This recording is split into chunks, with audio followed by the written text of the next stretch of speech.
Sa kauna-unahang pagkakataon na silip po ng isang Philippine documentary team ang Amazon sa Brazil. Nakuna ng grupo ang ilang kakaibang hayop doon, kagaya ng mga pink na dolphin at piranha. Nakatutok si Cara David.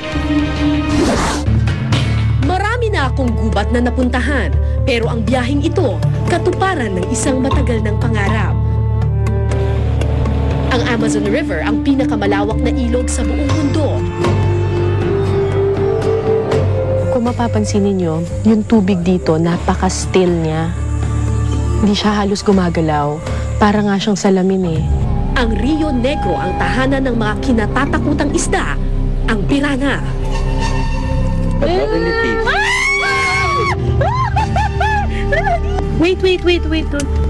Oh my God. Okay. Sa gitna ng aming pangingisda, may higanting lumitaw mula sa tubig.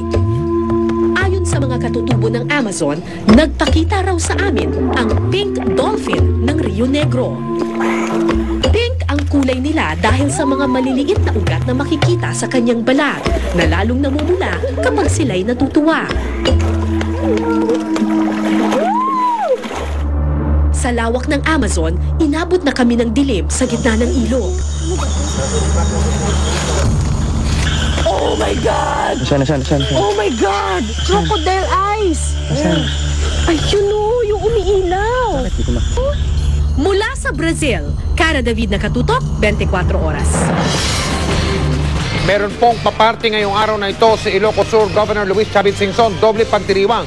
Kasi ngayon pong kanyang kaarawan, pati na rin na pagdiriwang po sa pagkapanalo niya sa eleksyon. Nakatutok po si James Velasquez live mula sa Vigan sa Ilocos Sur. James, nag-umpisa na ba? Yes, Mike, ang granding pagdiriwang ang naging handog ni Governor Luis Chavit Singson sa mga Ilocanong sumuporta sa kanya sa nagdaang eleksyon. Pinag-isa na lang ni Governor Singson ang pagdiriwang sa pagkapanalo sa eleksyon at pagdiriwang sa ika-69 na kaarawan. Kaya naman walang humpayang kantahan, sayawan at kasiyahan. Yung pag-imbita sa mga mga investors na magtatayo ng mga factories dito, in fact, bukas, aalis na kami papuntang China. Meron na kami agreement. Kasama rin na mahigit 300 iba pang nanalong lokal na opisyal ng Ilocos Sur na numpa si Governor Singson kay Pangulong Gloria Macapagal-Arroyo kanina. Well, birthday wish ko, sana magkaisa buong probinsya at buong nasyon para sa ikaunlad ng ating bansa. Thank you.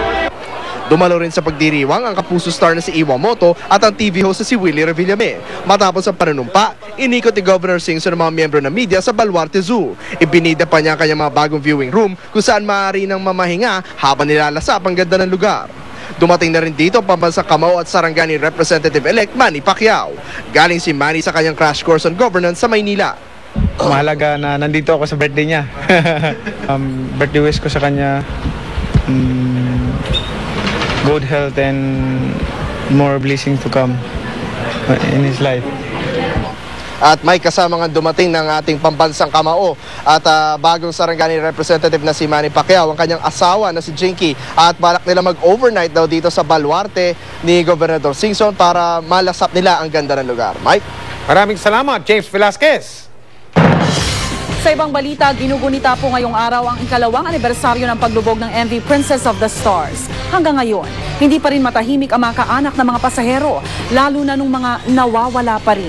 Nakatutok si Joseph Moro. Sa kasagsagan ng bagyong Frank noong June 21, 2008, tumaob at lumubog sa Romblon ang MV Princess of the Stars, lula na lampas 800 pasahero papuntang Cebu. 33 lamang ang survivors. Nagagalit ako dahil hanggang ngayon hindi ko pa nakita anak ko. Ang sabi nila wala ng bangkay, pero ando ba pala sa ilalim? Kung hindi kay Tony Acosta sa lahat ng mga attorney dito na tumulong sa amin, hindi namin malalaman na nakatago lang ang mga bangkay doon. Mga nakabaluktot doon, mga durog na yung iba. 2 taon pagkatapos ng trahedya, hindi pa rin humuhupa ang galit ng ilang kaanak. Nagdala sila ng mga kabaong sa opisina ng Sulpicio Line sa Maynila. Nagpunta rin sila sa bahay ni incoming President Noynoy Aquino sa Times Street sa Quezon City. Humingi ang pamilya ng mga biktima ng tulong sa Public Attorney's Office para kunin ang labi ng iba pang biktima sa barko. Ang ilan naman, tulad ng anak ni Josephine Padua, hinukay na lamang ulit ang labi ng asawa at anak sa isang sementeryo sa Cebu. Nakita na yung anak ko pero walang ulo yung anak ko na nakuha. Kahit gano'n, palilibing ko pa rin siya ng maganda at maayos sa Pangasinan. Isa ang anak ni Josephine sa 11 labi sa lampas 100 na-recover na nakilala na ng PAO.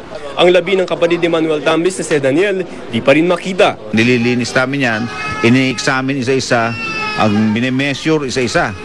Isa-isa minemeasure yan. Tapos tinitingnan namin yung mga angulation, kinukompute namin kung makikita. Nahanap kayo ng record?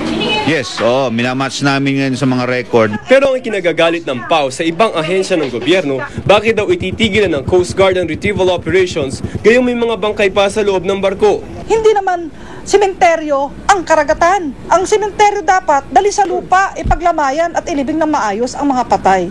Sabi naman ng Coast Guard, i-refloat o papalutangin na lamang ang barko sa Oktubre. We're hoping that really, we can still account for more of those missing. So siguro yung pinaka last phase is clearing, and then that's the only time that we can really be more certain, of our. Na-refloat na po yun.